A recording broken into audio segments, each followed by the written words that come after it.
Hello hi ವೀಕ್ಷಕರೇ, welcome to logs by ಸುಮಾಜಾ ಚಾನಲ್ಗೆ ಸ್ವಾಗತ. ನಾನಿವತ್ತು ಮಾಡ್ತಾ ಇರೋದು ಕಡಲೆಕಾಯಿ ಬೀಜ ಚಟ್ನಿ. ಮೊದಲಿಗೆ ಕಡಲೆಕಾಯಿ ಬೀಜ, ಹಸಿಮೆಣಸಿನಕಾಯಿ, ಹುಣಸೆಹಣ್ಣು ಸ್ವಲ್ಪ,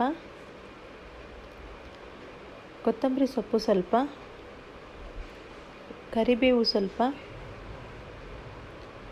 ಮತ್ತು ನಾನಿಲ್ಲಿ ಸ್ವಲ್ಪ ಕೊಬ್ಬರಿನ ತುರಿದು ಈ ಥರ ಬೌಲಲ್ಲಿ ಆ್ಯಡ್ ಮಾಡಿದ್ದೆ ನೋಡಿ. ಮತ್ತು ಸ್ವಲ್ಪ ಬೆಳ್ಳುಳ್ಳಿಯನ್ನು ಹೆಸಳನ್ನು ಈ ಥರ, ಮತ್ತು ಸಾಸಿವೆ ಜೀರಿಗೆ, ಸ್ವಲ್ಪ ಎಣ್ಣೆ.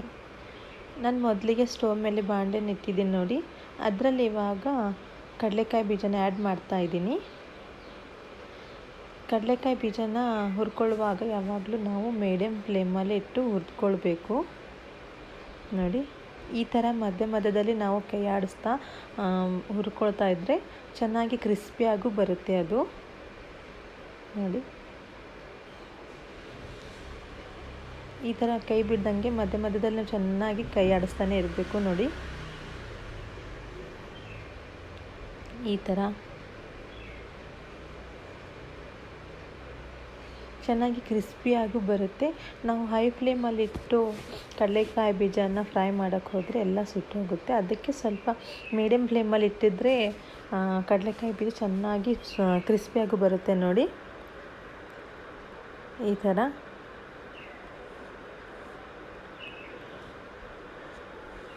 ಎಲ್ಲ ಕಡೆ ಕೈ ಬಿಡ್ದಂಗೆ ಚೆನ್ನಾಗಿ ನಾವು ಹುರ್ಕೊಳ್ತಾ ಬರುವಾಗ ಚೆನ್ನಾಗಿ ಕ್ರಿಸ್ಪಿಯಾಗಿರುತ್ತೆ ಅದು ನೋಡಿ.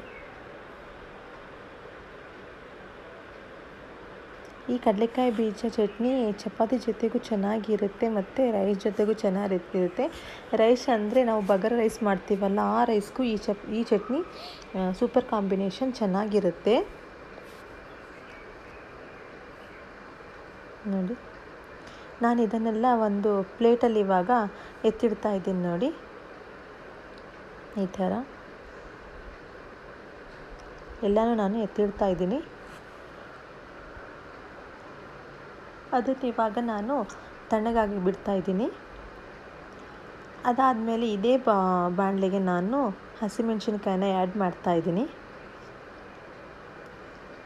ಮತ್ತು ಸ್ವಲ್ಪ ಹುಣಸೆಹಣ್ಣು ಕೂಡ ಆ್ಯಡ್ ಮಾಡ್ತಾಯಿದ್ದೀನಿ ನೋಡಿ. ಸ್ವಲ್ಪ ಆಯಿಲು, ಸ್ವಲ್ಪನೇ ಆಗಬೇಕು, ಜಾಸ್ತಿನಿಲ್ಲ, ಸ್ವಲ್ಪ ಆಯಿಲ್ ಹಾಕ್ತಾಯಿದ್ದೀನಿ. ಒಂದು ಸ್ವಲ್ಪ ಕೈ ಆಡಿಸ್ತಾ ಇದ್ದೀನಿ ಇವಾಗ ನೋಡಿ. ಅದಾದಮೇಲೆ ನೋಡಿ ಮತ್ತೆ ಕೈ ಆಡಿಸ್ತಾ ಇದ್ದೀನಿ. ಈ ಥರ ಲೋ ಫ್ಲೇಮಲ್ಲಿ ಇಟ್ಟೆ ಕೈ ಆಡಿಸ್ತಾ ಇರಬೇಕು. ಇದಕ್ಕೆ ಸ್ವಲ್ಪ ನಾನು ಹುಣಸೆನ ಆ್ಯಡ್ ಮಾಡ್ತಾ ಇದ್ದೀನಿ.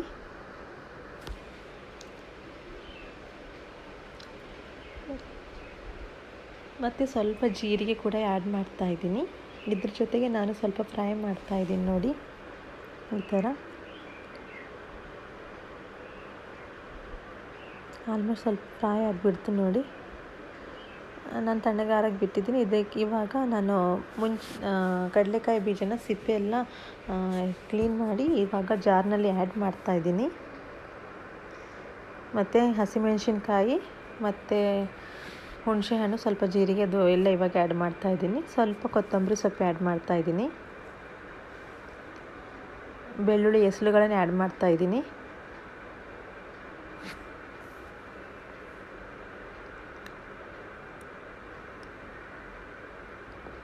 ಇದಕ್ಕೆ ಇವಾಗ ಸ್ವಲ್ಪ ಸಾಲ್ಟ್ ಆ್ಯಡ್ ಮಾಡ್ತಾಯಿದ್ದೀನಿ.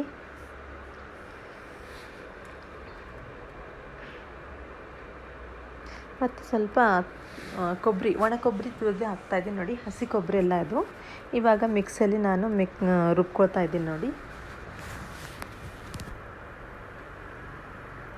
ಸ್ವಲ್ಪ ಚೆನ್ನಾಗಿ ನುಣ್ಣಗೆ ರುಬ್ಬೇಕು ಅದನ್ನು.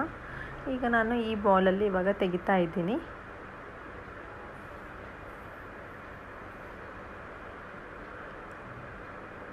ನಾನು ಒಗ್ಗರಣೆ ಕೊಡೋಕ್ಕೆ ಅಂತ ಬೌಲನ್ನು ಇಟ್ಟಿದ್ದೀನಿ ನೋಡಿ. ಇದರಲ್ಲಿ ಇವಾಗ ಸ್ವಲ್ಪ ಎಣ್ಣೆನ ಆ್ಯಡ್ ಮಾಡ್ತಾ ಇದ್ದೀನಿ.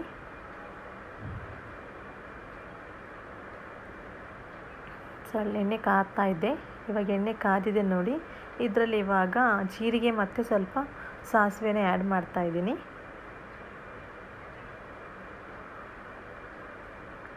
ನೋಡಿ ಚಟ್ಪಟ ಅಂತ ಇದೆ. ಅದಾದಮೇಲೆ ಸ್ವಲ್ಪ ಬ್ಯಾಡಗಿ ಮೆಣಸಿನ್ಕಾಯನ್ನ ಆ್ಯಡ್ ಮಾಡ್ತಾಯಿದ್ದೀನಿ. ಮತ್ತು ಇದಕ್ಕೆ ನಾನು ಇವಾಗ ಕರಿಬೇವು ಮತ್ತು ಕೊತ್ತಂಬರಿ ಸೊಪ್ಪು ಕೂಡ ಆ್ಯಡ್ ಮಾಡ್ತಾಯಿದ್ದೀನಿ. ಆ್ಯಕ್ಚುಲಿ ತಣ್ಣಗಾದ ಮೇಲೆ ಕರಿಬೇವು ಸೊಪ್ಪು ಆ್ಯಡ್ ಮಾಡಬೇಕು. ಬಿಸಿ ಇದ್ದಾಗ ಆ್ಯಡ್ ಮಾಡಿದ್ರೆ ಏನಾಗುತ್ತೆ ಅಂದರೆ ಕರಿಬೇವು ಮತ್ತು ಕೊತ್ತಂಬರಿ ಸೊಪ್ಪು ಸುಟ್ಟೋಗುತ್ತೆ. ಸ್ವಲ್ಪ ತಣ್ಣಗಾದ ಮೇಲೇ ಮಾಡಬೇಕು. ಅದಾದಮೇಲೆ ರೆಡಿ ಆಯಿತು ನೋಡಿ. ಯಾರೆಲ್ಲ ನನ್ನ ಚಾನಲನ್ನು ಹೊಸದಾಗಿ ನೋಡ್ತಾ ಇದ್ದೀರಾ ನನ್ನ ಚಾನಲನ್ನು ಸಬ್ಸ್ಕ್ರೈಬ್ ಮಾಡಿ, ಶೇರ್ ಮಾಡಿ, ಕಮೆಂಟ್ ಮಾಡಿ. ನಿಮಗೆ ಮುಂದೆ ಇನ್ನೂ ಹೊಸ ಹೊಸ ಅಡುಗೆಗಳ ರೆಸಿಪಿಯನ್ನು ನಾನು ತರ್ತಾ ಇರ್ತೀನಿ. Thank you.